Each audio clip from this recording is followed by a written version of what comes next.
Hello everyone, welcome to my channel. मी मयुरी तुमचं सगळ्यांचं स्वागत करते. सो आजचा जो मिनी ब्लॉग आहे हा माझा बर्थडे स्पेशल आहे. सो बर्थडेच्या दिवशी नेमकं काय केलं हे या ब्लॉगमध्ये मी तुम्हाला दाखवणार आहे. सो माझं लहानपणापासून एक होतं की birthday has to be special, आणि सेम पद्धतीने माझी फॅमिली लग्नानंतर देखील खूप छान पद्धतीने माझा प्रत्येक बर्थडे सेलिब्रेट करत असते, आणि मला त्या गोष्टीचा खूप जास्त आनंद होता. आणि अशी फॅमिली मला मिळाली आहे. मी स्वतःला खूप लकी मानते. खूप छान असं माझं कुटुंब आहे.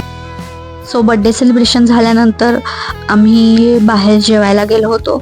सो मेथांबा म्हणून एक रेस्टॉरंट आहे जिथे ऑथेंटिक असं महाराष्ट्रीयन फूड, तसंच नॉर्थ इंडियन, साऊथ इंडियन असं फूड मिळतं.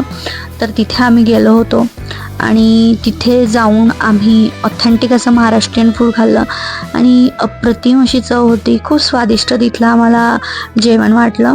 जिथे आम्ही कैरी पण तसंच मठ्ठा, पनीरची भाजी, चीज बॉल्स, तसंच रस्सा पाटवडी आणि मोदक ची जी रस्सा भाजी असते ऑथेंटिक महाराष्ट्रीयन ते मागवली होती आणि खूप छान अशी चव होती.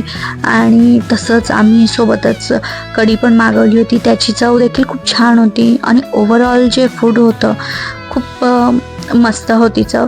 आणि इथलं जे ॲम्बियन्स होता तो पण खूप छान होता आणि डेकोर पण त्यांनी खूप छान पद्धतीने केलेलं होतं. सो ओव्हरऑल माझा बर्थडे खूप छान पद्धतीने सेलिब्रेट झाला.